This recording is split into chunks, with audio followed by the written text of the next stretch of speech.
Ahora sí. Se me había olvidado. Listo, ya estamos grabando. Entonces, les comentaba de un niño de 10 años con 5 en Wi-Fi. ¿Qué significa 5 en Wi-Fi? Recuerden que Wi-Fi, que es una escala, la escala de independencia funcional para niños, me dice que tiene 7 ítems de calificación y pues entre más alto la calificación, pues mayor nivel de independencia. Él tiene 5. 5 que significa la escala que él hace las cosas de forma independiente, pero necesita supervisión. Eso es básicamente 5. 5 es supervisión. Ahora bien, ¿por qué necesita supervisión? Porque en algún momento tiene entonces algunas dificultades, dificultades motoras, algunas dificultades cognitivas, dificultades para desarrollar y terminar la actividad, dificultades en términos generales. Y les decía, pues, que tiene un antecedentes prenatales, una hipoxia perinatal por una doble circular. ¿Eso qué significa? Se le enredó el cordón umbilical cuando iba a nacer, necesitó cesárea. Recuerden que dentro de la parte clínica, toda cesárea de urgencia es un antecedente neurológico. Eso es importante. Cuando uno tiene un niño y le pregunta sobre los antecedentes, la mamá refiere que fue por cesárea. Uno siempre indaga dentro de la evaluación terapéutica por qué fue la cesárea. Y una cesárea de urgencia, porque pues ahorita ya hay cesáreas programadas. Hay mamás que quedan en embarazo y pueden programar su cirugía, su cesárea, en la fecha establecida sin tener ningún antecedente. Eso es posible ya, aunque la recomendación pues es tener, ¿cierto? Todo el parto vía vaginal, pues como está establecido a nivel natural. Pero cuando tenemos una cesárea y esa cesárea de urgencia siempre se determina como un antecedente neurológico. Ahora bien, el impacto de ese momento, pues lo vamos a establecer a nivel de la función, o sea, a nivel posterior. Este niño ha necesitado, desde que ingresó al proceso pedagógico académico, ha necesitado ajustes razonables. En Colombia le llaman PIAR, se llama un plan individual de ajustes razonables y está basado en el diseño universal de aprendizaje. Eso lo maneja toda la disposición y lo reglamenta el Ministerio de Educación acá en Colombia. Pero sé que a nivel de Sudamérica hay algunos ajustes y cada pues, país tiene unos parámetros, unas legislaciones que se establecen y que pues normatizan esa parte de la intervención con los niños. Este es un niño que necesita ajustes. Ahora bien, ¿por qué necesita ajustes? Porque este niño se queda atrasado, es un niño que se demora en copiar, es un niño que funciona a nivel intelectual, podremos decir, sí, funciona, pero que a veces le cuesta mucho mantenerse en la actividad. Puede ser que no está distraído todo el tiempo, pero le cuesta mantener su nivel de atención, o sea, se pierde rápidamente. Es un niño que no le gusta educación física, que toda la actividad física, jugar fútbol, tirar un balón, no le gusta y mantiene con reportes, el niño reporta todo el tiempo que está cansado. Además, pues en la velocidad y en la escritura, pues no le va muy bien. Por eso es que se queda atrasado y bueno, ha tenido como esas dificultades. Eso es en términos generales, eso es como el motivo de consulta. Cuando lo mandamos a neuropsicología, nos hace el apoyo de la neuropsicología, aplica, ¿cierto? Un Wessler. Cuando aplica Wessler, pues da unos parámetros. En esos parámetros, pues le da que el niño tiene un funcionamiento, ¿cierto? Su función intelectual, pues está en un nivel límite, ¿sí? Lo que llaman como un borderline. O sea, es un niño que tiene su función cognitiva alterada. Habría que revisar, bueno, cuáles son los parámetros que más fueron más bajitos con respecto al ponderado y cuáles son las condiciones entonces en donde se presentó la prueba. Pero hay una mucho más hacia el área educativa, que es la ENI, una prueba neuropsicológica infantil específicamente. Y encontramos cosas también ahí muy interesantes. Es mucho más aterrizado a lo educativo. Y encontramos que la atención visual, la atención auditiva, aunque la Wessler dice que él es limítrofe, o sea, que está por debajo, aquí da promedio. O sea que su atención visual auditiva, uno diría, no es tanto el problema. Uno dice, Bueno, pero a ver, o sea, es que no presta atención, es que se queda atrasado, es que, ¿qué es lo que pasa? Cuando nosotros vamos a hacer un proceso ya de análisis o la prueba hace un proceso de análisis en el cálculo, le da extremadamente bajo. Ya no le da promedio, ni le da limítrofe, le da extremadamente bajo, o sea, le da el nivel muy bajo. Y además, en lectura y escritura, también ítems muy puntuales en precisión, en velocidad, son extremadamente bajos. Ahora bien, ¿eso qué significa? Si es un niño limítrofe, si es un niño que tiene niveles de atención visual auditiva promedio, ¿qué es lo que está pasando con este niño que en el cálculo, que en la precisión y la velocidad, en la lectura y la escritura le va tan bajito? Algo muy interesante es que él es limítrofe, eso es lo que arroja la prueba, pero en la parte de la compresión, ¿cierto? El comprender la lectura, ¿sí? Es también promedio. Esto nos hace pensar, ¿cierto? Y nos explica que aunque él tiene unas pruebas y las pruebas neuropsicológicas están diciendo se va a comportar o creemos que se va a comportar de una forma, también nos está diciendo que hay unas características transversales. Y las características transversales que podemos ver es la función motora. ¿Cómo así? Sí.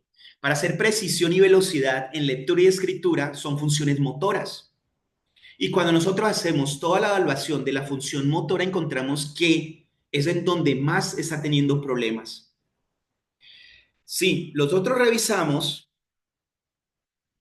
la parte, me adelanto, cómo se relaciona todo el funcionamiento académico con el perfil sensoromotor de los niños. Hay muchísimos estudios en donde se relaciona el comportamiento motor, el control motor, el desarrollo psicomotor con pues todo el funcionamiento lógico-matemático.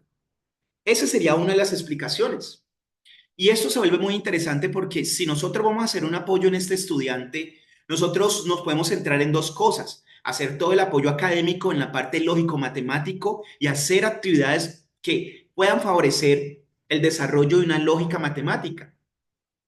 O también podemos centrarnos en todo el perfil psicomotor, por ejemplo, en el tono muscular de este niño, y lo más probable es que manejando el tono muscular, este niño mejore su lógica matemática.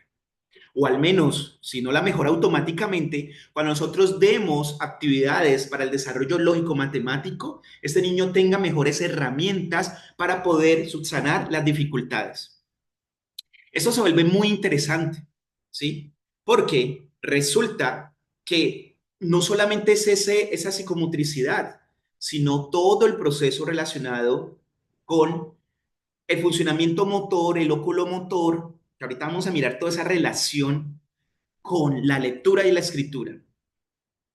Aquí sale una hipótesis bastante interesante. ¿Qué tal si nosotros le trabajamos a todo este niño, y me voy a regresar, le trabajamos, nos centramos en este informe, y cuando nosotros hacemos ese, esa intervención en toda la función motora, en precisión, velocidad y cálculo, pero desde lo psicomotor, podemos ver que el puntaje de este niño aumentaría muchísimo y que ese perfil borderline, ese límite, tal vez ya no sea límite, sino que sea mucho más alto. Probablemente no llegue a promedio, pero llegue mucho más cerca a ese promedio. Y esto a nivel matemático, pues sería muy interesante. ¿Por qué vemos esta parte? Porque reconocemos esos elementos que no solamente son transversales a la lectura y la escritura y al funcionamiento, ¿cierto?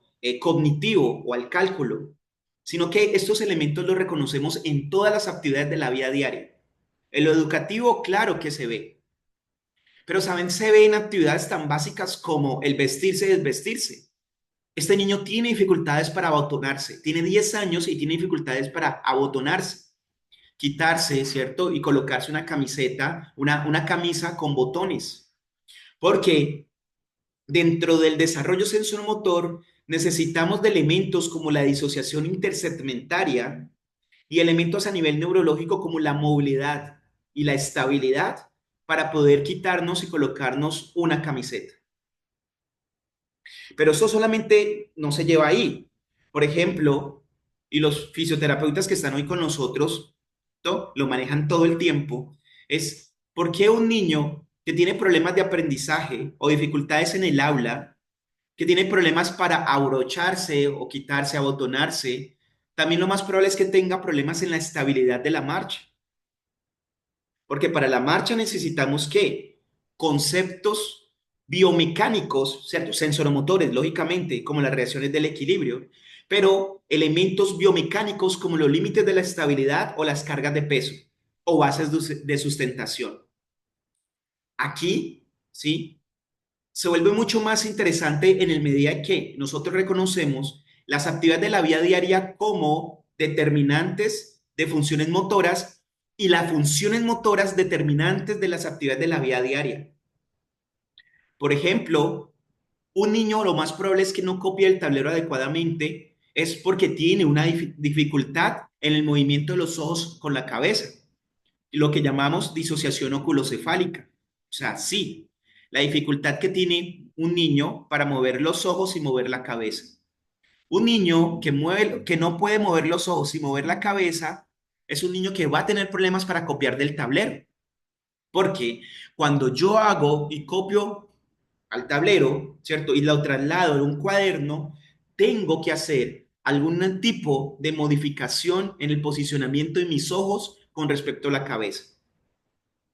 Pero si además de eso tengo elementos, ¿cierto? Reflejos, y lo hemos encontrado, niños con parálisis cerebral, por ejemplo, que tienen dificultades para copiar del tablero. Y cuando uno hace la revisión, encuentra vestigios de tónicos cervicales, tónico cervical asimétrico, tónico cervical asimétrico, simétricos, asimétricos, que afectan directamente esa función de la cabeza, por lo tanto, entonces esa función visual, por lo tanto, esa función oculomanual, por lo tanto, esa función de escribir o de copiar del tablero. Para agarrar un lápiz necesito tono muscular, un tono muscular que me responda, pero también necesito una función propioceptiva. Todos estos elementos me llevan a tener que reconocer, tener en cuenta el desarrollo, ¿cierto? Neurológico, o sea, el neurodesarrollo que ha tenido ese niño, pero también cuál es el comportamiento a nivel de los hitos, no solamente sensoromotores, sino el control postural y más adelante control motor.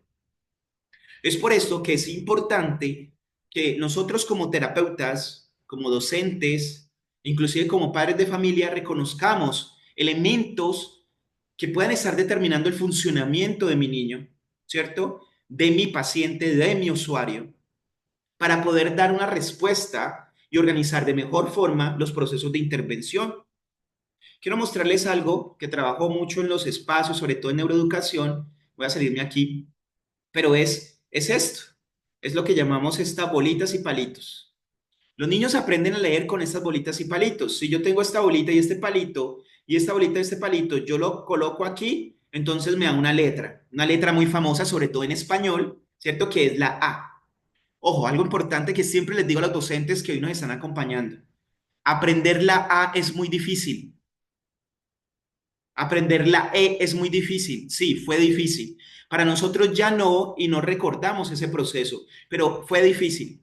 Y ahora bien, para un niño que tenga alguna dificultad perceptual en el tono muscular, en la movilidad pélvica o a nivel cognitivo e inclusive emocional e inclusive nutricional, un niño que no se alimenta adecuadamente, que es un factor que altera el neurodesarrollo, pues es un niño que va a tener mayor dificultad para hacer una A. Ahora bien, tenemos esta A, ¿cierto? Este palito. Si nosotros lo separamos, pues entonces no significa nada. Pero hay algo muy interesante, es que ese palito yo lo puedo colocar a la derecha o a la izquierda. Si yo lo coloco a la derecha, sí sería la A, pero si lo coloco a la izquierda, sería entonces, no sé qué letra. Ahora bien, mire que el palito tiene una dimensión. Eso es importante, porque ahorita si nosotros alargamos el palito y ese mismo palito lo colocamos, mire que ese misma bolita y palito, pero ahorita con un palito más largo, entonces me quiere decir que es una D. Pero si yo tengo problemas de lateralidad, y confundo derecha e izquierda. Y ojo, tengo muchos eh, docentes, compañeros que tienen problema de lateralidad. Hay muchas personas adultas que todavía como que, ay, la derecha y la izquierda, ay, como que todavía como que les cuesta parte de la derecha y la izquierda. Sí, cuando yo hago los talleres, pasa muchísimo. La derecha y como que se quedan pensando. Imagínese un niño con algún diagnóstico, con algún trauma, con alguna alteración en su neurodesarrollo, pues va a tener mayor dificultad en esa derecha e izquierda. Si yo coloco el palito aquí, entonces es una T, ¿cierto? ¿Cierto todo? ¿Cierto? En español. Ok.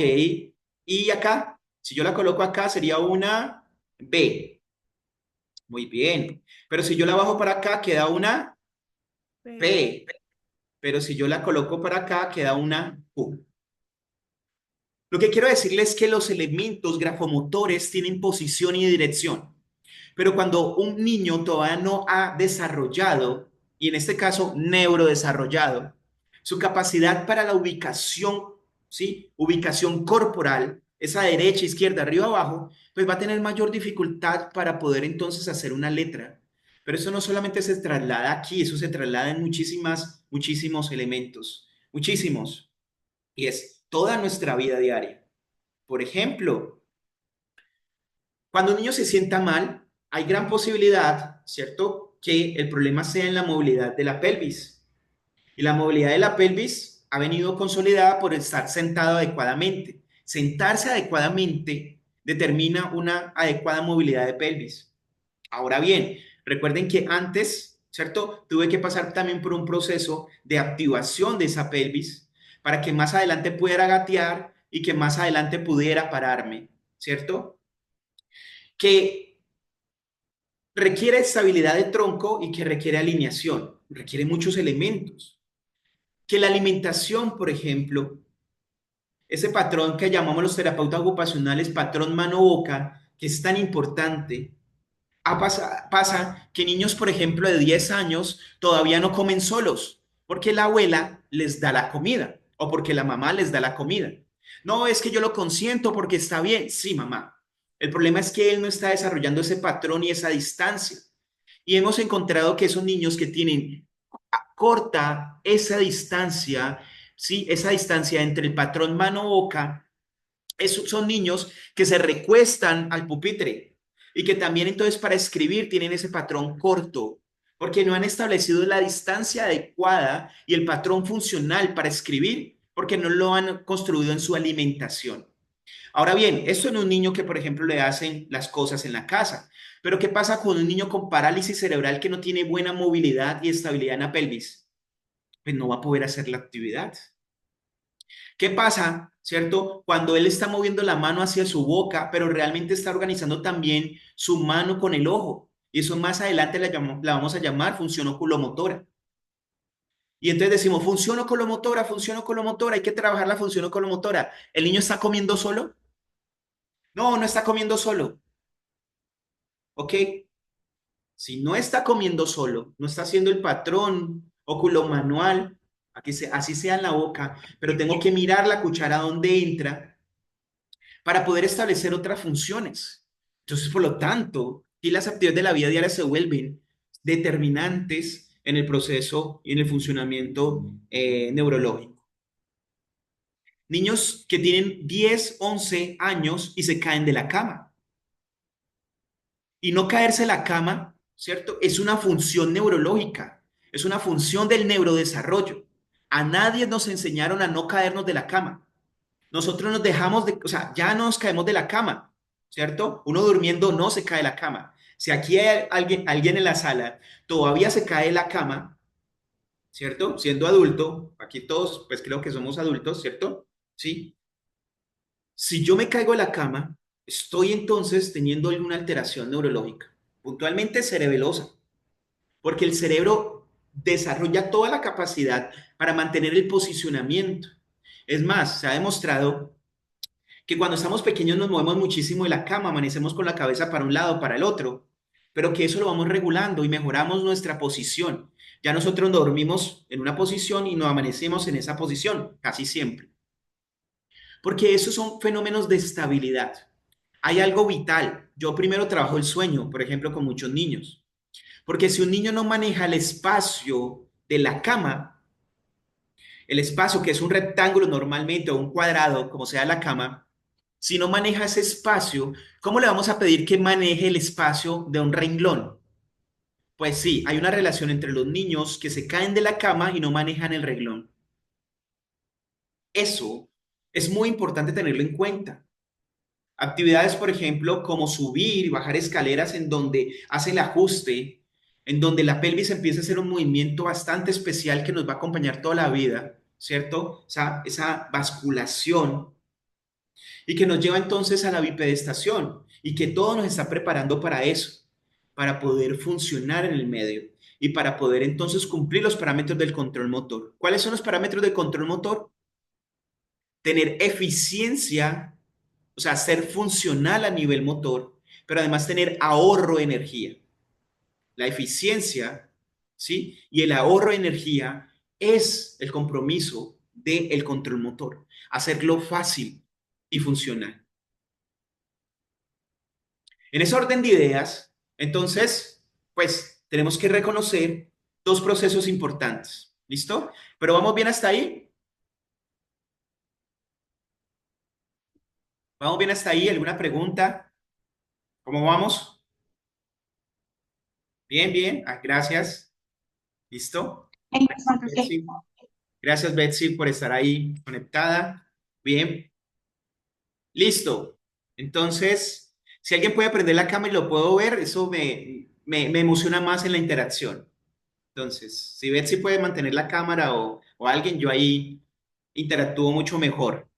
Yo estoy acá, pero algo pasó con mi cámara que se dañó. Ah, ok. Estoy tratando de conectarme, pero Bueno, ahí pero yo estoy estoy viendo a Betsy, buscando. entonces gracias y bueno.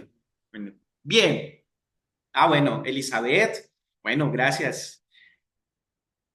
Bien, entonces, dos cosas muy importantes. Voy a centrarlo mucho a la lectura, pero esto es transversal a muchas cosas. Recuerden que muchos de los niños con problemas de neurodesarrollo se ven en esa lectura y escritura. Y lógicamente ese es como el culmen, ¿cierto? A nivel intelectual, o sea, que puedan lograr ese funcionamiento.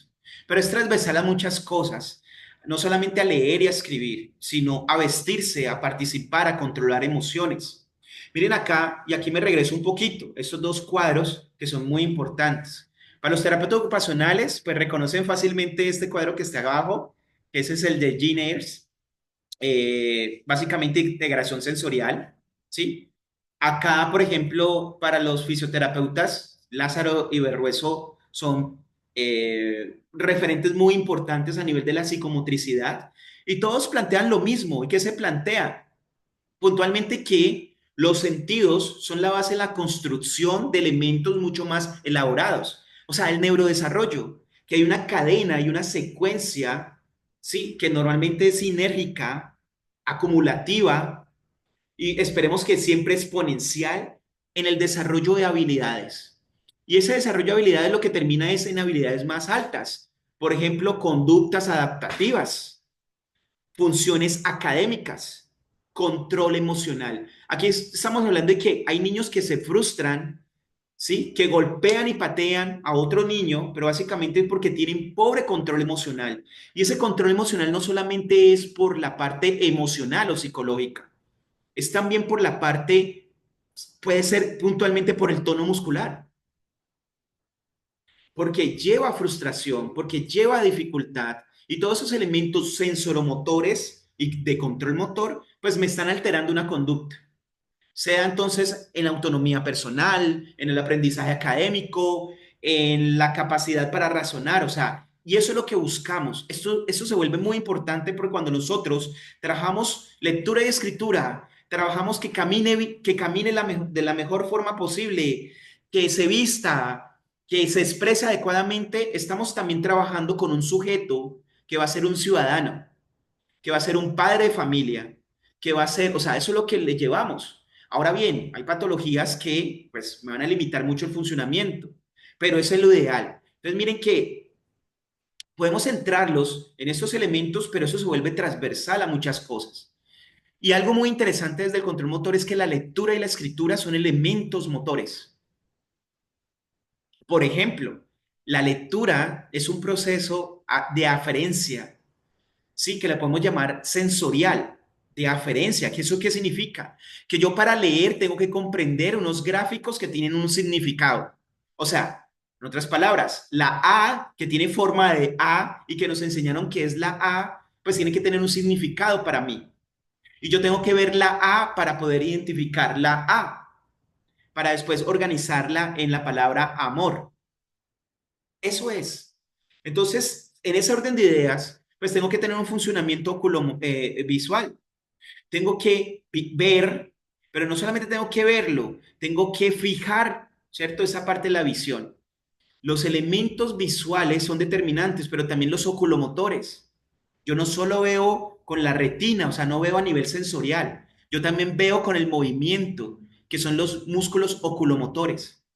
Tenemos tres pares oculomotores y varios músculos, ¿cierto? Que se encargan del ojo. O sea, es mucho. Es más, no hay otra estructura que tenga tantos músculos como los ojos. Tiene muchos. Y tienen tres pares, o sea, tres. El cerebro está gastando tres pares craneales, ¿sí? El tercero y el cuarto y el sexto para darle movilidad, para que podamos ver. O sea, ver es una función muy importante. Pero lastimosamente ahorita nuestros niños no están viendo o moviendo bien los ojos por los celulares, ¿sí? Por dificultades, por X o y porque a veces se nos olvida algo. Es que si los ojos los mueven los músculos y si el niño tiene un problema de tono muscular, pues también se le afecta a los músculos de los ojos. O sea, un síndrome Down, si tiene el tono muscular bajito, pues también los músculos de los ojos también está bajito. Pero si un niño tiene espasticidad, entonces el niño también tiene espasticidad ¿qué? En los músculos de los a menor, y, o sea, en un nivel diferente, pero lo tiene. Y se imagina usted con los músculos, ¿cierto? Con poca tensión o con muy poca o mucha tensión. Pues eso sería estresante. Por eso utilizamos gafas. Las gafas las utilizamos ¿por qué? Por un problema de tensión, básicamente. Pero aquí pasa algo muy interesante en la lectura. Y es que el cerebro, y siempre nos dicen que nosotros vemos con la parte occipital, el área 17, 18 y 19. La parte de atrás encarga la parte visual, ¿sí? Es cierto desde la neurofunción, pero pasa algo aquí. Y es que toda la información visual, bueno, toda la información sensorial, todas las sensaciones, menos el olfato, pasa por el tálamo. Pasa por el tálamo. ¿Y eso qué significa? Que toda la información visual pase primero por el tálamo. Significa que depende de la integración sensorial, ¿cierto? Y la experiencia sensorial que tenga el niño, así entonces él va a reconocer y va a ver. Aquí hay un cuento muy grande, es que creemos que todos los niños ven igual y no todos los niños ven igual. No sé si no lo traje hoy, pero no sé si ustedes han visto una actividad del vestido, que hay un vestido en donde unas personas, eso está en redes sociales. Entonces, el vestido, algunas personas lo ven oscuro, ¿cierto? Lo ven como morado con oscuro y otras personas lo ven dorado con claro. Y lo ven literal, pueden apostar, o sea, decir, no, eso es claro, no, eso es oscuro, yo no sé qué, y pelean, o sea, porque sí lo están viendo de esa forma. No es un problema visual, es básicamente toda es la forma en que nosotros hemos adquirido nuestra visión. Eso tiene una explicación que ahorita no vamos a trabajar en lo oculomotor, pero nosotros no todo vemos igual. Nuestros niños no ven igual y menos un niño que tenga alguna alteración. Eso es una invitación importante. Pero en los procesos terapéuticos poco se trabaja la función oculomotora. No, pues vaya al médico, el optómetra, vaya para el optómetra. Pues mira, y lo que va a hacer es medidas, ¿cierto? Vaya entonces a ortóptica que se encarga del movimiento. Pero dentro del proceso de formación no trabajamos lo oculomotor. Dentro de la terapia ocupacional no trabajamos lo oculomotor. Dentro de fisioterapia no trabajamos lo oculomotor. Y no estoy diciendo que todos, ¿cierto?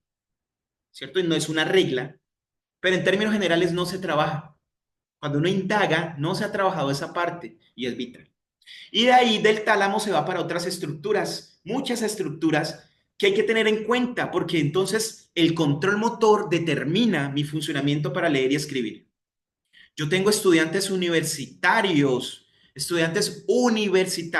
que todavía necesitan, cuando salen a leer, necesitan un papelito para poder barrer el renglón. Eso es un problema oculomotor, postural y de control motor. Pues más mis niños, o sea, más los niños pequeños. Y no debería, nosotros tenemos la capacidad para leer un renglón, pasar el de abajo y el siguiente y siguiente y hacer un barrido. Solo cuando ya estamos muy cansados empezamos a repetir, que uno se da cuenta que está muy cansado. Pero no tenemos esa habilidad y muchos niños, muchos adultos no tienen esa capacidad. Por lo tanto, el nivel de lectura es bajo. Darnos cuenta de esto es importante, porque así entendemos también entonces la escritura. La escritura la entendemos como una eferencia, algo que está aquí. Para yo escribir amor, yo ya tengo que haber organizado mentalmente la palabra amor. O sea, cuando sale hacia mi mano y que sale a la escritura, yo ya lo he dibujado aquí, ya lo he hecho aquí mentalmente, sino que no somos conscientes de eso. Algo claro es que nosotros podemos escribir nuestro nombre sin ver, con los ojos cerrados, y podemos escribir nuestro nombre. Podemos firmar. Tenemos esa posición, ese gráfico. Y eso es una interacción entre los núcleos de la base que vuelve automático. La función de los núcleos de la base es volver automático, ¿sí? Organizar la función sensitiva y motora, pero sobre todo volver un hábito las cosas. Y las cosas se vuelven un hábito. Usted ya no piensa cómo agarrar un lápiz. Agarre un lápiz y diga, ay, ¿cómo lo voy a agarrar? Agárrelo solamente. Y usted lo agarra, ya. Lo agarra y lo agarra siempre. O no, voy a colocar mi dedo de la mitad por debajo del lápiz y mi índice por encima. Uno no hace eso, uno simplemente lo agarra. Pero un niño pequeño tiene que pensar en cómo agarrarlo. Un niño, por ejemplo, tiene que mantener y pensando en cómo lo agarra, pues se olvida de lo que está escribiendo. Es una función motora. Pero el problema es que hay niños que tienen dificultad en sus núcleos de la base. Y no porque los núcleos de la base estén dañados, simplemente porque tienen problemas en su cerebelo o tienen problemas en su telencéfalo, en la corteza.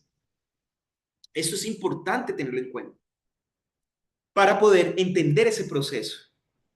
Vamos a hacer un ejercicio súper corto, ¿cierto? Gracias, Betsy, Lau, bueno, todos los que están. Y es cómo estamos a nivel sensoromotor. Porque nosotros creemos, ¿sí? Que estamos súper bien. Y sí, debemos de estar súper bien. Pero vamos a hacer una pequeña prueba. Es una prueba que yo les hago, ya lo he hecho en otros espacios. Si ya lo hicieron, lo vuelven a hacer, no hay problema. Si tienen una hojita y un lápiz, perfecto, porque lo necesitamos. Si tienen una hojita y un lápiz, es muy sencillo. Vamos a trazar, pero vamos a probar a ver cómo estamos nosotros. Es una prueba, ¿sí? Normalmente siempre lo tomamos como un juego, pero es una prueba. Es una prueba que utilizamos en neuroeducación y en control motor, que da mucha información de eso, de control motor. Entonces vamos a hacerlo. Un minuto para que tengan hojita y ahí Lau tiene todo su cuaderno súper bien. Muchísimas gracias. Betsy creo que ya está lista. ¿Sí? Sí, sí. Bien. Aquí tienen una prueba para cuando quieran saber si un niño ya está listo para aprender las letras y los números, pues vamos a primero hacer esta prueba. Pero esta prueba sirve mucho para los fisioterapeutas para establecer cuál es toda la función propioceptiva y el reconocimiento, ¿cierto? Propioceptivo que tiene ese niño en el movimiento. A los terapeutas ocupacionales nos sirve muchísimo para reconocer cuál es esa función de integración entre la función auditiva y visual, ¿sí? A los docentes, pues para saber si ya están preparados para las letras y los números, y bueno, para los psicólogos que están en el área educativa. Entonces, vamos a ver, es fácil el juego. Yo les voy a colocar una secuencia, traten de no ver, sino escuchar. Vamos a mirar más esa función auditiva. Traten de no ver, sino escuchar. Yo les voy a dictar entonces una serie de líneas. Ustedes van a hacer unas líneas, palitos. Traten de hacer esos palitos con la misma distancia. No palitos largos, sino palitos entonces de la misma distancia. Vamos a construir figuras. ¿Listo? Como la A es una figura. Entonces vamos a construir figuras. Yo se las voy a dictar. ¿Quiénes son profesores aquí? Por ahí levanten la mano los que son profesores. Entonces, un dictado. Entonces vamos a hacer un dictado. Entonces, hacemos el dictado y vamos a ver cómo nos queda la figura. Solo escuchen y cuando yo termine, miran a ver si la figura es igual y si la figura está bien, es igual, pues vamos bien. ¿Sí? ¿Me hice entender? ¿Me hice entender? Sí, sí, sí. Vamos a hacer la primera. Sí, señor. Entonces les voy a dictar. Empezamos. El docente va a dictar. ¿Listo? Bien. Arriba, derecha, derecha, abajo, derecha. Vamos a ver cómo nos fue. Tiene que darles esta figura. ¿Les dio esta figura? No.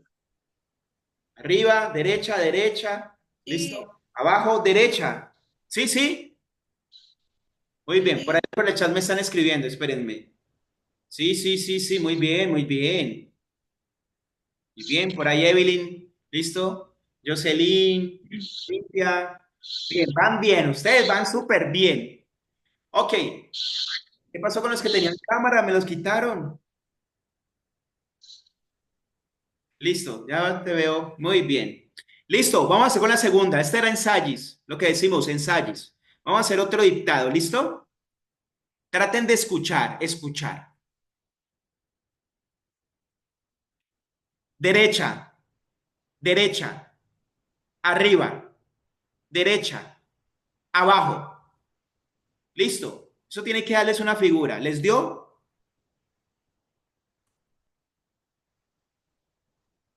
¿Ya les dio? ¿Ya les dio? Sí, bien, porque ya la tienen. O sea, miren Ya que ya, está. ¿cierto? Hicimos el entrenamiento, ya está.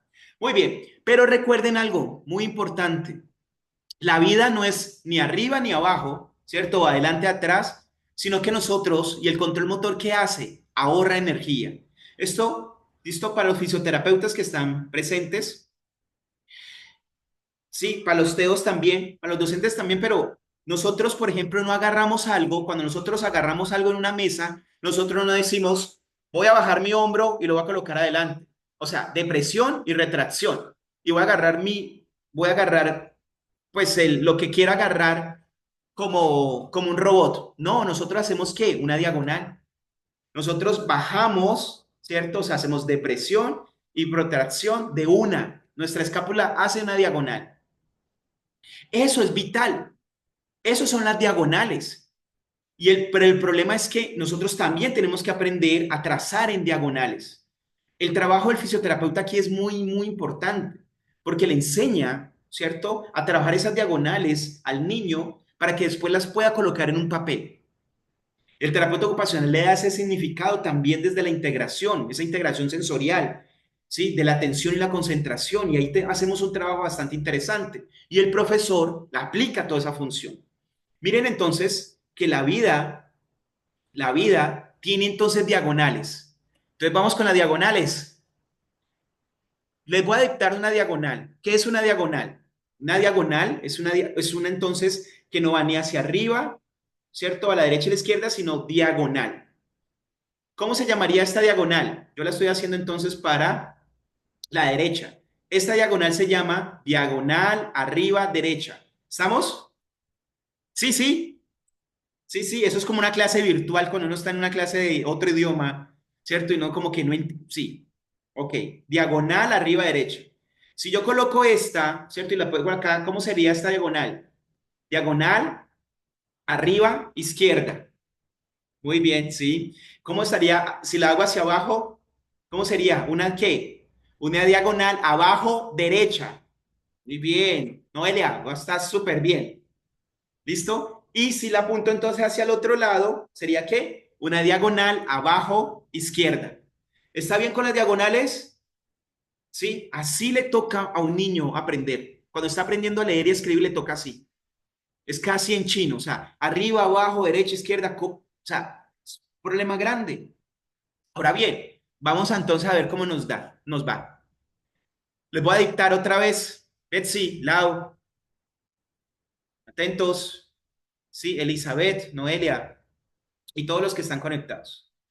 Bien, entonces, arriba, izquierda, abajo, derecha, diagonal, derecha, arriba. Ya lo tienen que tener. ¿Cómo les vio? ¿Cómo les dio? Betsy, ¿cómo les dio? ¿Cómo les dio Lau? Arriba, izquierda, abajo, derecha, diagonal, derecha, arriba. Ojo, ojo, Ese es el de Vale. ojo, eso es una prueba, o sea, los estoy evaluando. Si un niño en neuroeducación, esto pues, pero en neuroeducación no tiene todavía esto, no debería estar aprendiendo letras y números. O sea, es real lo que les estoy diciendo, ¿cierto? Los que manejamos o los que estamos trabajando en neuroeducación. Es vital. Lógicamente esto se lleva a entrenamiento y cuando estamos pues presencial pues mucho más fácil y uno muestra, o sea, es fácil, ¿cierto? Es mucho más fácil. Para nosotros es mucho más fácil, pero pues mire que se vuelve un poquito complicado, ¿sí? Las clases virtuales a veces también se vuelven complicadas en esta parte, pero cuando lo hacemos en el funcionamiento. Pero un niño con problemas neurológicos, con problemas en su neurodesarrollo, tiene mucha limitación en esto. Listo, eso era un ensayis, como decimos acá en Colombia, ensayis, era una prueba, porque esta es la que voy a mostrar, es una prueba final. ¿Listo, muchachos? ¿Listo? Denle a toda, ¿sí? Tienen que darle a toda. Profes, fisioterapeutas, ¿listo? ¿Qué más hay? Psicólogos y todos los que estamos aquí presentes, terapeutas ocupacionales, claro está. Listo, les voy a dictar, por favor, no miren, solo escuchen. Voy a dictarle la final. Arriba, derecha, diagonal, arriba, izquierda, diagonal, abajo, izquierda, abajo, izquierda. Ya tienen que tenerlo. ¿Listo? ¿Listo? Eso, Lao, que le fue bien. Betsy, no sé. Bien, ahí también. Noelia, Elizabeth. Muy bien, muy bien. Lógicamente, Please esto. and bind. Ok, muy bien, eso hay que entrenarlo. ¿Sí? ¿Cómo les fue? Eso es una prueba muy sencilla, ¿sí? De lo que es básicamente esa parte del compromiso sensoromotor. En un niño con limitación, pues es mucho más grande, lógicamente. Si no está en esto, no está interiorizado a nivel propioceptivo. Entonces ya paso a reconocer esa parte. Es neurodesarrollo. Vamos a tener varias referencias, sí, pero aquí hay referencias muy interesantes. Cano de la Cuerda, ¿cierto? Es un autor bastante interesante, español.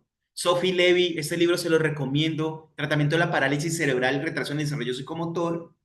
Y Mulligan, con terapia ocupacional en pediatría. Son libros muy interesantes a nivel del desarrollo, neurodesarrollo y con estrategias pues, de intervención. Aquí algo muy importante para ya cerrar esa parte de neurodesarrollo es que el neurodesarrollo es eso, es esa secuencia de procesos que me ayudan a cambiar, pero para mejorar, para adaptarme en el proceso. Y el problema es que a veces, pues por mi limitación, ese desarrollo se limita o se entorpece o se modifica. Y eso es lo que tenemos que entender y por eso tenemos que trabajar en equipo. Algo que reconoce este desarrollo humano o este neurodesarrollo humano es la importancia de la función motora. Y es que el primer año de vida es determinante. Pero si ustedes ven algo, y eso es de Sophie Levy, es muy importante, es que el primer año de vida casi que nos entrena para caminar. La función a nivel sensoromotora más importante del primer año de vida es caminar. Es caminar, pero caminar con una función, no caminar simplemente, o sea, así, o sea, entonces camino y entonces la mamá quiere que camine porque tiene 14 meses, pero quiere que camine, pero no tiene ninguna función desarrollada anteriormente. No, lo que me está diciendo aquí es que el niño debe tener las herramientas para caminar, pero habiendo pasado por elementos determinantes como el control cefálico. Por eso si un niño no tiene control cefálico, teóricamente no puede caminar. Ahora bien, hay que reconocer qué es el control cefálico, porque sí se ha encontrado que a veces hablamos de control cefálico cuando no es control cefálico. Hay que reconocer qué es un control cefálico, no un sostén cefálico o una activación muscular de cuello que me ayuda a sostener la cabeza. Es diferente, totalmente diferente y de control motor lo reconoce muy bien. ¿O qué es sentarse? Porque un niño puede estar bien sentado cuando lo sientan, pero la pregunta es, ¿se sienta él solo? Para control motor la importancia es que se siente él solo, o sea, que haga la transición a estar sentado. Son elementos diferentes que tenemos que reconocer y que lógicamente tenemos que ir trabajando. Que cuando camina, pues camine con una función, ¿cierto? Y que lo haga bien. No caminar, ¿cierto? De una forma inadecuada que después me traiga problemas de desalineación, problemas de carga de peso y entonces el niño termine con prótesis, órtesis, zapatos ortopédicos, medias ortopédicas, cordones ortopédicos, o sea, todo ortopédico. Eso no tiene razón de ser. No tiene razón de ser. Porque debe caminar, pero debe hacerlo bien con todos los elementos que se deben hacer. Dentro de ese orden de ideas tenemos que reconocer también que, que hay niveles de desarrollo neurológico, ¿sí? Que nosotros los seres humanos empezamos con un nivel reflejo y que vamos desarrollándonos para después tener reacciones de enderezamiento que nos permitan vencer la gravedad. Después entonces reacciones protectivas que nos ayuden a mantener esa posición y reacciones del equilibrio que nos ayuden a no caernos y lesionarnos. Eso es muy importante tenerlo en cuenta y eso viene por niveles. Cuando un profesor me dice, profe, es que él no agarra bien el lápiz. Y cuando yo lo veo caminando, le digo, pobre, es que no me puede ni sostener parado. O sea, primero lo primero, profe. Espéreme y ayúdeme para que él pueda pararse bien, organizarse y pueda entonces después agarrar bien el lápiz. Ah, él no puede pararse. Ah, ok, depende. Ok, al menos que se siente bien, que esté bien sentadito y cuando esté bien sentadito pueda escribir paso a paso. Y por eso se llama neurodesarrollo. Y comprenderlo nos ayuda o sea, a entender mejor a ese niño las dificultades, pero también tener mejores herramientas nosotros de acción dentro de lo pedagógico, dentro de lo terapéutico y dentro de lo médico. Otro nivel que tenemos que tener en cuenta es el nivel motor. El nivel motor es movilidad sobre estabilidad y destreza. Eso nos lo enseñó una terapeuta ocupacional, fisioterapeuta, Margaret Root, que trabajó esto, y esto es la vida diaria. Todo tiene movilidad. Si nosotros no nos movemos, no nos sentimos, y si no nos sentimos, no nos movemos. Es así. O sea, es así. Por eso un niño tiene que moverse, a veces tiene que moverse para sentirse. Y el problema es que hay niños como los déficits de atención con hiperactividad que tienen que moverse mucho para sentirse mucho. Y eso es un problema grande. Pero lo está haciendo bien a nivel neurológico, está haciéndolo bien. Ah, no es adaptativo, eso es otra cosa. Pero neurológicamente está respondiendo. El cerebro le dice, muévase para poder sentirse. Pues se mueve. Dentro de ese orden de ideas, entonces, si nosotros reconocemos esos niveles, también reconocemos el funcionamiento. La vida, y volvemos a lo mismo, me lleva entonces a que pueda movilizar mis articulaciones. Muchos niños el problema es la movilidad. Por eso nosotros no colocamos aditamentos para el agarre. Esos de los adaptadores o pinzas para mejorar la pinza o agarre. Nosotros no lo hacemos, porque eso no soluciona el problema. Eso me corrige el síntoma o me corrige entonces que pueda hacer. Y cuando se le quite la pinza, se le quite el aditamento, perdón, pues vuelve a pasar lo mismo, tiene las mismas dificultades. No me soluciona el problema. El problema es la movilidad del cinturón escapular, que se adquiere en prono con apoyo en antebrazos, cuando un niño lo hizo al tercer mes de forma natural. Cuando el niño nace, más o menos al tercer mes, él se coloca boca abajo, se apoya entre los codos, apoya en los codos y desde ahí sostiene la cabeza y ahí es el primer principio de estabilidad. Si un niño no logró nunca boca abajo, nunca se colocó en codos, Le vamos a pedir que agarre bien el lápiz. O sea, difícil, difícil. Entonces, no, mandémosle un aditamento, el cuaderno más grande, el renglón más grande, amarrémoslo, o que pierda el año porque ese niño no sabe agarrar un lápiz. El niño no se colocó boca abajo y el terapeuta tiene que aprender a colocarlo boca abajo, porque si no se coloca boca abajo nunca va a madurar a nivel neurológico ese proceso natural que él ya venía. Pero tiene que también sentarse, pero también tiene que entonces hacer todo el proceso para poder ir desarrollando neurológicamente esa función. Eso es vital.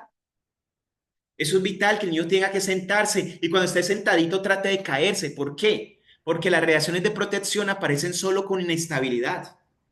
Pero hay niños tan protegidos que los sientan y los amarran y le colocan una almohada aquí al lado y no, es que si se sienta se cae. Pues si él se está sentado y se cae, saca la manito. Primero saca la manito hacia adelante, saca la mano al lado, saca la mano atrás. Eso se llama reacciones de protección. Algo muy importante. Si el niño no tiene reacciones de protección, no gatea.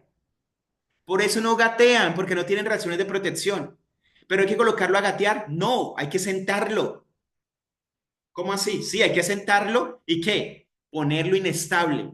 Si usted lo sienta y lo pone inestable, él tiene que sacar las reacciones de protección, porque las reacciones de protección solo salen con inestabilidad. ¿Cuál es el problema? Hay padres muy sobreprotectores o niños que han tenido muchas dificultades y entonces lo que hacen es no generar inestabilidad al niño.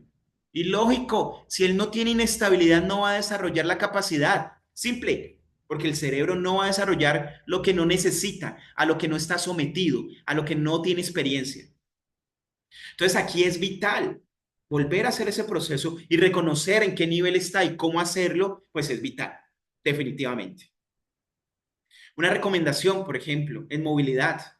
Muchos niños tienen dificultad en agarre, es porque tienen poca movilidad. Movilidad, por ejemplo, en una articulación como la radioulnar. El radio y la ulna no están pegadas, pero utiliza el celular todo el tiempo y se pega. Utiliza el computador, verá que se pega. Es más, ahorita ustedes, ¿listo? O bueno, los fisios que manejan un poco más de esa movilidad y revisen cómo está la articulación radioulnar de alguien que estira, por ejemplo, ese estiramiento y ahí se mueve, esa cabecita se mueve. Pero revisen a alguien que mantiene todo el tiempo en el computador, un adulto, no estoy hablando de patología. ¿Cómo está esa articulación radioulnar? Pegada. Pues yo he encontrado niños de 4 años que tienen poca movilidad o su agarre no es tan funcional, pero simplemente es porque no están estirando o no están movilizando. Es simple. Entonces, la movilidad es determinante. Un niño con espasticidad, la movilidad se ha encontrado que la movilidad en la espasticidad se tiende a reducir los rangos de movilidad, la movilidad y a saber cómo movilizar porque movilizamos en diagonales, como la función. En control motor movilizamos en diagonales. Y esa movilización en diagonal hace que el niño disminuya el dolor. Y la disminución del dolor me disminuye la espasticidad. O sea que con la movilidad yo puedo modular el tono muscular.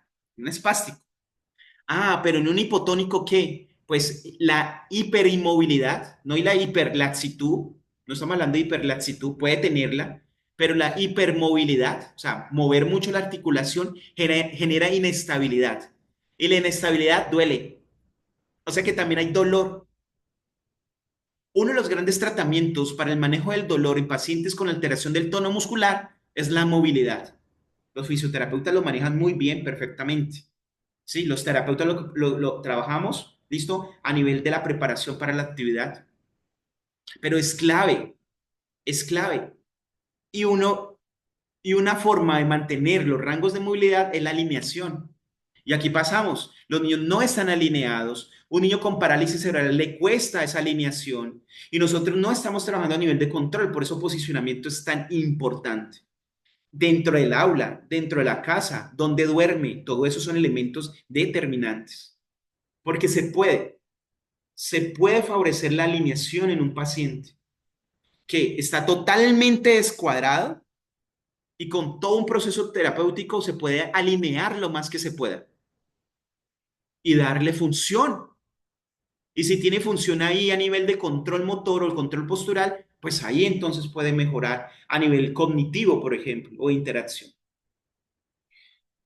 El otro elemento es entonces toda la parte del control motor. Y ese control motor es interesante porque pues, la neurorehabilitación utiliza mucho, ahorita pues está basado mucho en la CIF, la Clasificación Internacional del Funcionamiento. Hago una cuña aquí porque en Estoy Aprendiendo tenemos un curso de CIF, está gratuito, ¿cierto? Pueden entrar y pueden verlo. Lo ideal es que en rehabilitación utilicemos la CIF. Tiene enfoque clínico. Eh, un segundo, porfa.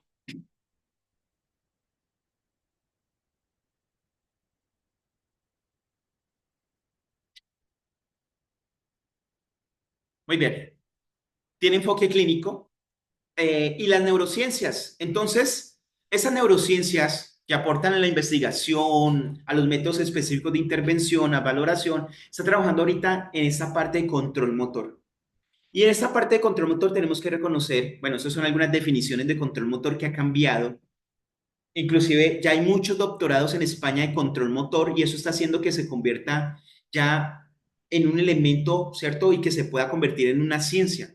Eso es lo que se proyecta en un futuro, o sea, eso habría que revisarlo, pero al menos como disciplina ha crecido muchísimo. Y lo que se centra en toda esa parte de la postura, ¿cierto? Y los elementos que tienen que ver con la interacción de la postura y la interacción del ser humano. Pero cosas importantes es que el control motor tiene que, o sea, responde a elementos importantes como el control postural. Nosotros más que en el control motor nos vamos a centrar en el control postural, que es mucho más específico, ¿sí? Entonces, hablar de control motor es muy grande, pero hay elementos mucho más pequeños como el control postural que nos hace nos vuelve mucho más prácticos a la hora de la intervención. Esa es la clave. ¿Qué es lo que busca el control postural? La eficiencia, que sea eficaz y económico, ¿sí? Y tiene una premisa, que es la estabilidad.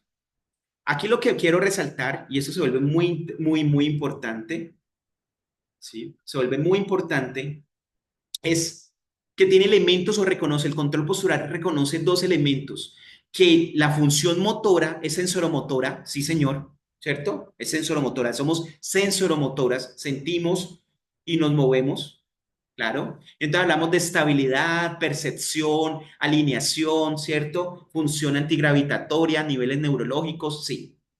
Pero también es biomecánica, no me separa lo biomecánico. Lo neurológico no debe separarme lo biomecánico. Y dentro de ese orden de ideas encontramos elementos tan importantes como el centro de gravedad, los puntos de presión, la base de sustentación y los límites de estabilidad. Y eso es muy importante a la hora de evaluación. Eso es muy importante a la hora del reconocimiento de las dificultades de ese niño. No tiene equilibrio básicamente porque no está soportando peso adecuadamente en sus pies. Sí, hay que mandar a la ortopedia, pero probablemente antes de mirar a ortopedia, podemos mirar entonces es su centro de gravedad. ¿Cómo está su centro de gravedad? Y ahí lo podemos manejar con posicionamiento. No, ya lo mandaron para ortopedia, se va para cirugía y zapato ortopédico, ¡pum! Y cirugía. Venga, venga, pero eso lo podemos trabajar en prono con apoyo en antebrazos. ¿Qué? Sí, en prono con apoyo en antebrazos. ¿Por qué? Porque el prono con apoyo en antebrazos me da elementos a nivel de la estabilidad, a nivel del cinturón escapular, pero que también me lo da después al cinturón pélvico. ¿Por qué? Porque el cerebro no sabe partes del cuerpo, sabe de función.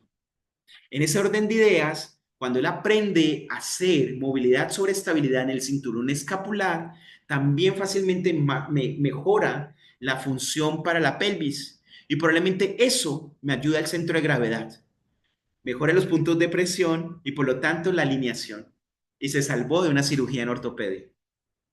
Pero eso hay que reconocerlo. Cuando ya ahí está la deformidad, pues ya me viene deformado, pues sí, váyase por ortopedia, que ya está deformado. O sea, sí, pero eso lo podemos reconocer antes, mucho más dentro de ese proceso de reconocimiento, antes de que llegue a ese proceso de, de desviación y que me pueda dañar entonces el proceso. Créeme que tengo una preguntita por acá.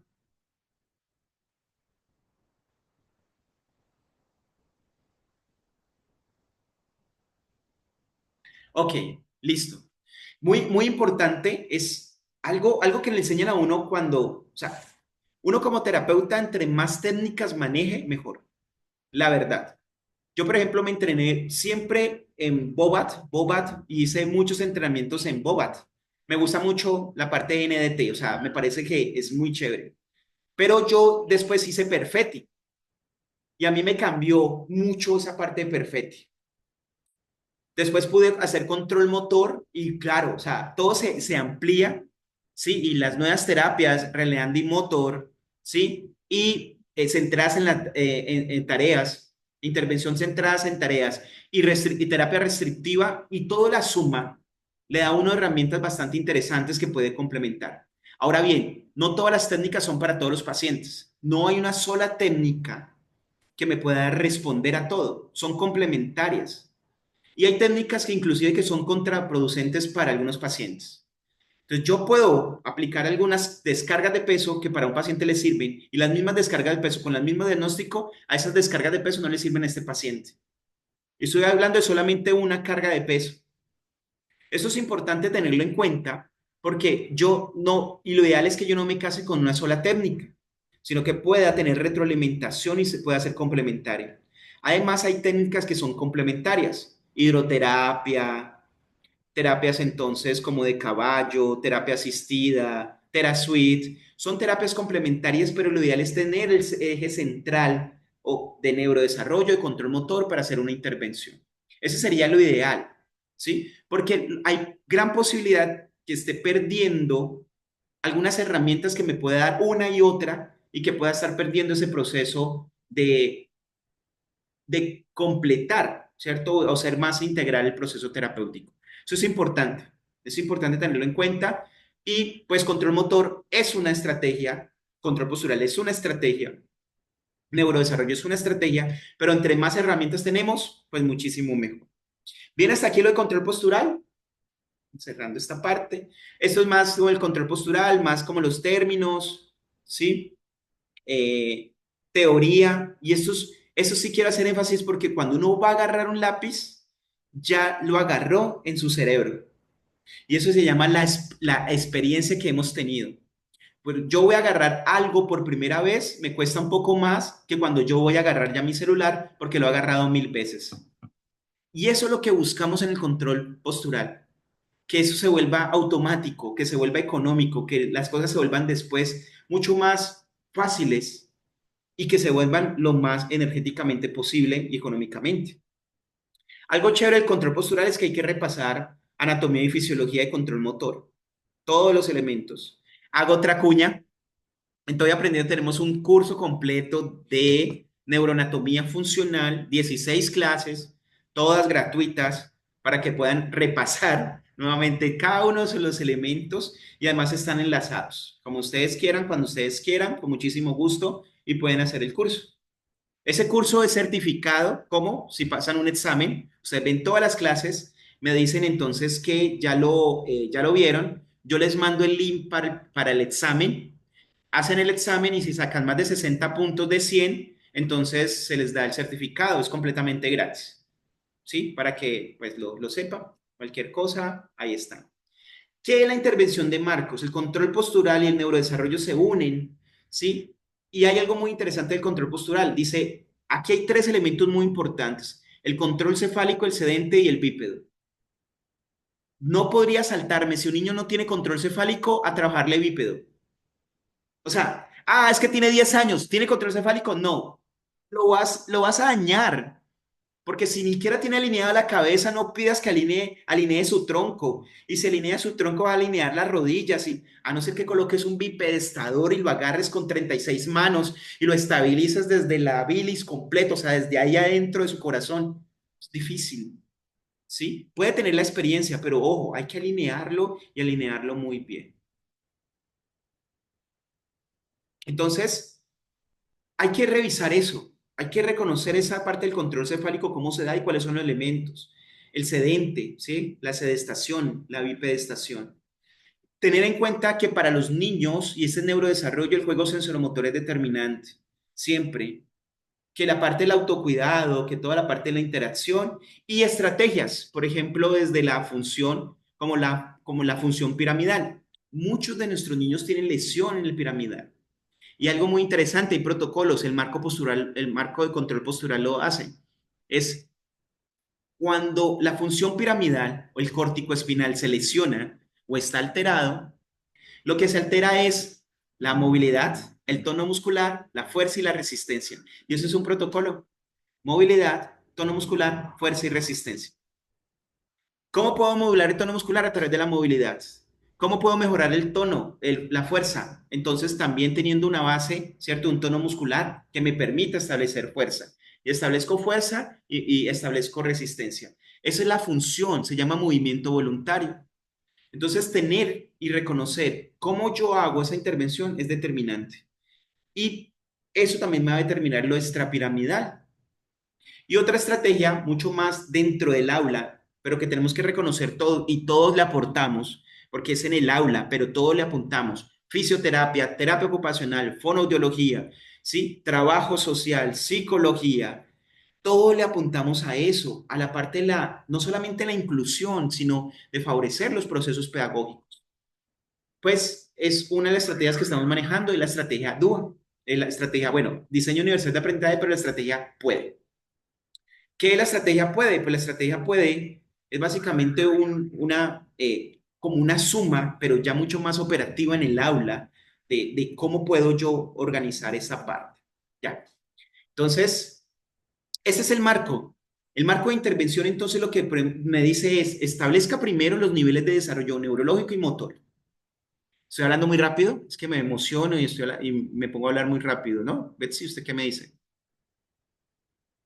¿Sí, hablando rápido? ¿O hablar más despacio? Sí, sí, no. Entonces, bien, bien. El marco de intervención de neurodesarrollo y control motor lo que me dice es primero evalúe. Pues sí, hay que evaluar. Y evalúe bien.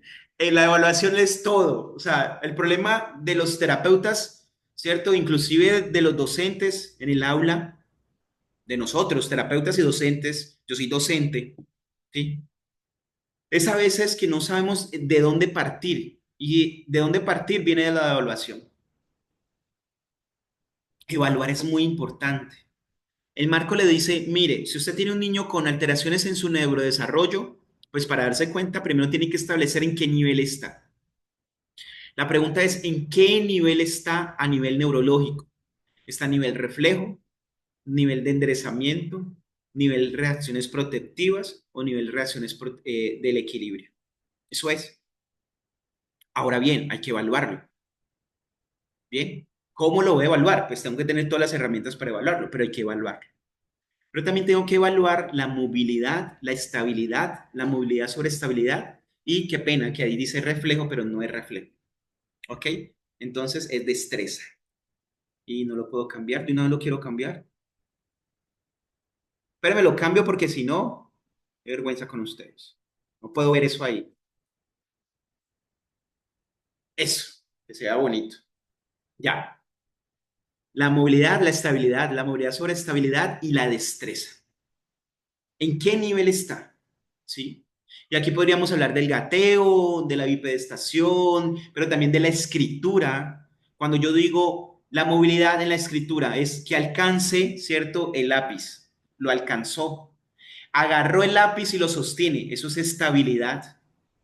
Cuando ya empiezas a hacer un gráfico, el que sea, ya es movilidad sobre estabilidad. Y cuando ya escribe 300 hojas, cuando el profesor le dicta a 200 palabras por minuto y él tenga que copiar, pues eso ya es destreza, ¿sí?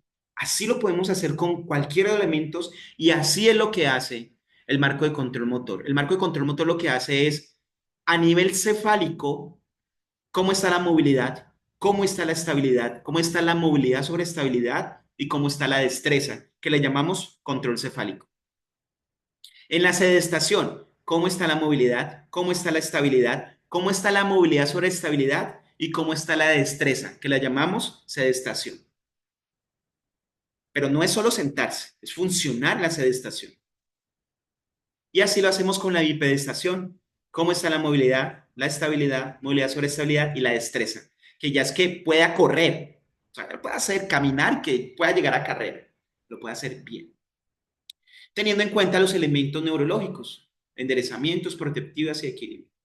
Entonces, todos esos tres elementos son los que van a enmarcar y que podemos entonces reconocer en la estrategia, ¿cierto? Puede significa posición, universalidad, entrada, o sea, toda la función sensorial, ¿sí? Toda la parte de la dirección y posición, porque es diferente cuando uno copia a nivel horizontal, o sea, en una mesa, a cuando uno copia en la pared. Y los profesores y los terapeutas tenemos que aprender eso, que no es lo mismo cuando un paciente está haciendo el trabajo a nivel horizontal que vertical. Depende de la posición. Si está sedente, si está en prono o si está en bípedo. O sea, si está acostado boca abajo, si está sentado o si está parado. Porque es importante eso. Muchos de los, o sea, de los problemas de los niños es que copian en la pared, que es plano vertical, ¿cierto? O sea, miran al tablero que es plano vertical y copian, o sea, transcriben en plano horizontal. Es una combinación de planos. Eso hay que trabajarlo. La dirección y la final, la emoción. La emoción es determinante en la estrategia, puede, ¿cierto? El disfrute para poder reconocer. Esto es lo que quería contarles, ¿sí? Hay mucha información. Espero que haya sido un brochazo, pero que ese brochazo los permita como investigar, profundizar y que podamos dar una perspectiva no diferente, sino tal vez complementaria a lo que estamos haciendo y que podamos entonces profundizar. El objetivo es que podamos, por ejemplo, intervenir mucho más. Por eso se ha propuesto y quiero informarles que voy a estar en su país, ¿sí? Me voy para el país. Venga, ¿yo cuándo? Yo recuerdo cuándo. El 18, llego el 17.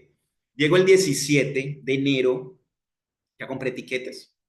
Entonces llego el 17 y bueno, voy a estar el 18 y el 19 en 2 días de trabajo fatigantes, vamos a cansarnos, vamos a trabajar, porque vamos a trabajar sobre colchoneta y vamos a trabajar toda esta parte, vamos a reconocer la evaluación, entonces vamos a reconocer la escala de Alberta, ¿cierto? Escala de independencia funcional, vamos a mirar una escala para docentes, los docentes les va a servir muchísimo, bueno, a nosotros también, pero los docentes, que es la escala de observación dentro del aula, que es el ODA, vamos a trabajar las transiciones y aquí van a ver que no es sencillo. O sea, cuando digo no es sencillo es que uno dice, sí, la transición de supino a prono es sencilla. No es sencillo para un niño neurológico, pero tampoco a veces es sencillo para cuando uno está direccionando. Entonces vamos a estar aquí trabajando en colchoneta, ¿cierto? Moviendo, haciendo todo el proceso. Vamos a reconocer esa función vestibular, vamos a hacer toda la parte de la movilidad, pero desde CABAT, moviendo ese hombro, moviendo esa mano para que podamos entonces, y también reconocer cuando un niño no está moviendo su escápula. Yo tengo muchos niños que se solucionan, que escriben mejor cuando los mando para una tarde de spa. En serio, los mando, váyase para el spa, allá le hacen masaje y con ese niño y lo mueven y le hacen masaje y el otro día el niño está escribiendo mejor. ¿Por qué? Porque hay una tensión a nivel entonces de de la musculatura de la espalda que genera dificultad para la movilidad y la estabilidad.